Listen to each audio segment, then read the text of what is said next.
America, and welcome to the Glenn Beck program and to the network that you're building, GBTV. Spring is here, the weather is getting nicer, everybody's outside, tempted just to go sit outside and not pay attention to anything going on in the world. But that is a huge mistake. This is probably the most critical spring and summer of our nation's history, maybe since the Civil War. The radical left fringe elements are getting organized, and tonight I want to show you how organized just this weekend was. All of the parts that are coming to organize. Well, let me start up here with the destroy the churches, destroy our faith. I'll start with the Reason rally that happened over the weekend. There were a few thousand atheists that gathered there. The rally was billed as family-friendly and inclusive. Now, family-friendly means I can bring my kids, and inclusive means even if I don't really kind of agree with you per se, I'm still welcome there. Okay, let me just show you the second performer, the second billing guy. He dropped 75 F-bombs in about 2 minutes. There were kids in this crowd and families. Listen to this song, especially you Catholics.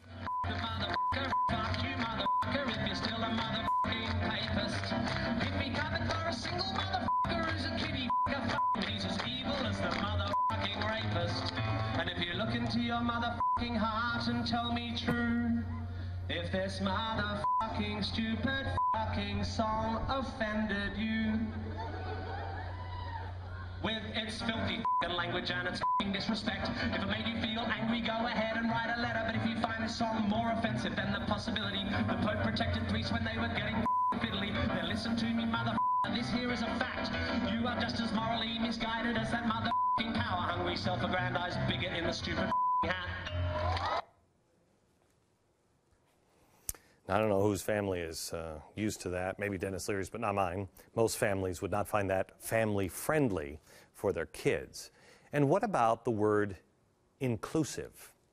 As the Blaze Billy Hallowell reported, and will update in just a few minutes, most of the featured speakers and artists unleashed attacks directed at Christians and churches. Now, that's not tolerance, is it? That's religious bigotry, but that's fine to be on the Capitol. I remember how I felt about even standing. I didn't want to stand on the steps of the Lincoln Memorial. They told me nobody could, although they did it with the labor unions 2 weeks later. But I didn't even want to stand where Martin Luther King stood. I know when we went to the mall 2 years ago and we did Restoring Honor, I know how you felt about that sacred place. Look what's happening to it. Conservatives and Christians are now being routinely criticized for being intolerant and hate mongers. That's what we were called. But when I remember, when I went looking for a faith, I didn't walk into any church where the conversation from those in power of the church was about those damn atheists. It wasn't that. And yet when you see the clips from the Blaze, that seems to be exactly, that's the only thing they're really talking about at the Reason rally. It is destroying churches. This is about confrontation, not just a particular set of beliefs. The atheists are coming together and they're getting louder. They've never been organized. It's really strange how they now say they're going to be bigger than AARP. It's strange how the atheists now are coming together and they're getting louder. And at the same time, you have the Rock Beyond Belief concert at Fort Bragg, our military, on our mall and now our military. They have the attack on Catholics, forcing the Catholics to comply with regulations that stand in direct opposition of core beliefs for Catholics. And the administration is now calling them into the White House and telling the bishops to stop listening to the religious zealots at their church and start listening to the people, the more moderates, that the White House is picking out. The Vatican now also is on the financial watch list. J.P. Morgan has closed the Vatican account. And by the way, in case you don't know, the CEO, Jamie Dimon, is closely tied to the Obama administration. He was even in line for Timothy Geithner's job. I wonder if any phone calls were exchanged. Okay, so you have the atheists, you have the anti-Catholic, you have the F-bomb, which is destroying Catholics and destroying churches. Let's go to Jim Wallace. Or you know what, let me go here. Let's go to Jimmy Carter first. Jimmy Carter is a wildly anti-Semitic, wildly anti-Israel kind of guy. One of the worst presidents ever, in my humble opinion. But he's come out with this. This is his new study Bible. I can't wait to put it down on the shelf where it will never be read. Here's his reason for printing his new Bible.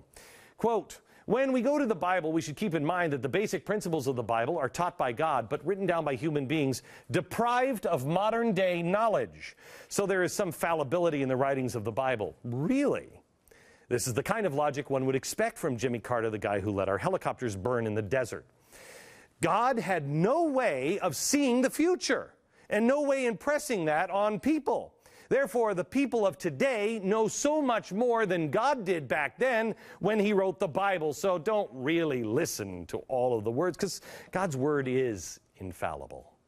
Wait a minute. Is it? I don't think we should listen to what Jimmy Carter says, really. I think I'm going to pass on the Carter Study Bible. Thanks, Peanut Guy, but it sounds a little like a book that I read today. I can barely even open this because it's so old and I don't want to break the spine of it, but it's actually from, if you can see inside, it's from the Chicago Theological Seminary. It was printed in 1912. I read it at my desk during lunch today, turning the pages and reading it kind of like this.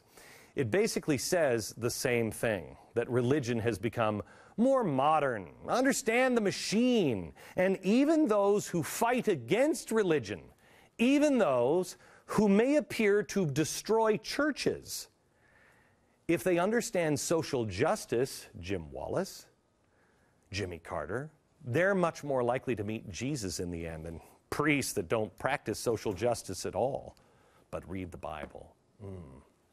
So, from rewriting God's word to infiltrating our churches as well. Jim Wallace is running around infiltrating and corrupting our churches for the sake of politics. But now Jim Wallace, who is one of the president's spiritual advisors, in fact, the one he turned to when he lost his real spiritual advisor, you remember him, the guy who taught our president about Christianity. He says he finally found Jesus because he was listening to him. This is the guy who turned him on to Jesus. He's the guy who converted him. He changed into a different person because of Jeremiah Wright. At the same time, he never heard a word this man said. Which one of those is a lie, do you suppose? This guy is now standing with Iran in opposition of Israel by endorsing the March on Jerusalem, which is slated for March 30th. So Jeremiah Wright has a march that's anti-Israel. Now, the State Department has consultants present at the Doha conference in Qatar, where the goal is to demonize Israel and try to disapprove Judaism's 3,000-year connection to Jerusalem. This is the same State Department that warned Americans not to attend our Restoring Courage rally in Jerusalem because it was dangerous and it could set the entire Middle East on fire. But they're silent on the president's pastor siding with Iran and denouncing Israel. That's strange. Also, isn't it a little strange, the State Department's presence at an anti-Semitic conference? And that's weird, huh? And remember, they also went silent on the Catholic Church, anti-Catholic. It was the State Department that was also silent there. Oh, and they're also silent on the top Saudi cleric who called for violence against churches in the Arabian Peninsula, saying, quote, "It is necessary to destroy all of the churches of the region." Wow, you'd think the president might want to take back that check that we just cut going around Congress and give the money to Egypt. You'd think that maybe we might want to slow down on that one. He justified this call by citing Muhammad's apparent deathbed declaration that, quote, "There are not to be two religions in the Arabian Peninsula." Maybe if the members of those churches set themselves on fire, maybe then, I don't know, maybe the president would be concerned, or he could call them Rosa Parks. Maybe then the Christians in the Middle East would be heard, along with the Jews. The Muslim Brotherhood, which this administration described as secular. You remember, the Muslim Brotherhood, secular. The Muslim Brotherhood assured the world that they had absolutely no aspirations to run a candidate for president of Egypt. In fact, everybody here, the dopes here, like Bill Kristol, believed it. Watch this. the naysayers who've said it could never happen, Watch it's going to that. be violent, his departure will mean the Muslim Brotherhood taking over the next day, or total chaos in the streets of Egypt. They've been proven wrong.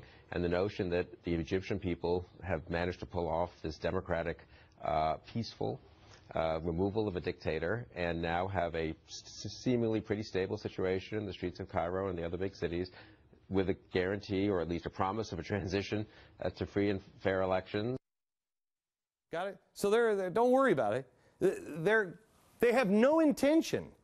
Dumb as a box of Bill Crystals. They have absolutely no intention, says Bill Crystal, to play a role at all in the presidency of Egypt. No. Don't worry about that. That's not going to happen. That's just not going to happen. So have no fear. Bill Crystal is here to tell you the truth. So now they're flip-flopping. And they plan on running a candidate for president, but he said it wasn't going to happen. Yeah, well, this guy is stupid, okay? Why are we listening to him for? Now, while we're there, the UK has banned an ad for a book on northern Israel that includes a map showing the Golan Heights as part of Israel. And it also includes Judea and Samaria.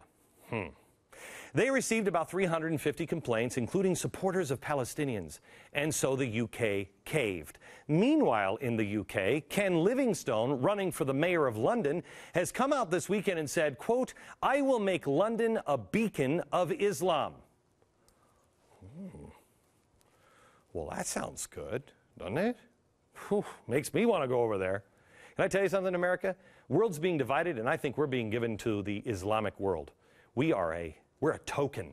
We're a sacrifice to the gods of this world. Okay, so we have Jeremiah Wright and his little march. We have the Islamic radicals. We have Egypt. We have Louis Farrakhan here in the Middle East. All right, Louis Farrakhan, you know how he plays, right? Louis Farrakhan, a clear anti-Semite he claims he's not anti-Semitic. He's just telling the truth. He's a truth teller. He says Jews are responsible for the 2008 New Yorker cover of Obama in Muslim garb. Yeah. He also made these anti-Semitic remarks recently. Watch this. Do you know Jewish people were not the origin of Hollywood, but they took it over?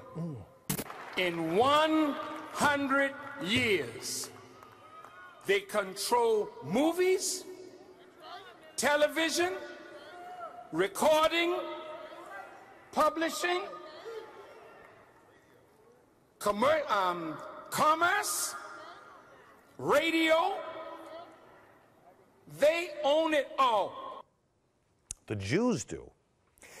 I could put somebody on research on that one, but I don't think we even have to research that one to prove that one's blatantly false. Have you seen the coverage on Israel and the Jews? It's not really that positive. You notice that? Farrakhan is nothing more than an anti-Semite. He's also anti-Christian. Yeah, pretty much you name it, he's anti unless it's Muslim or crazy.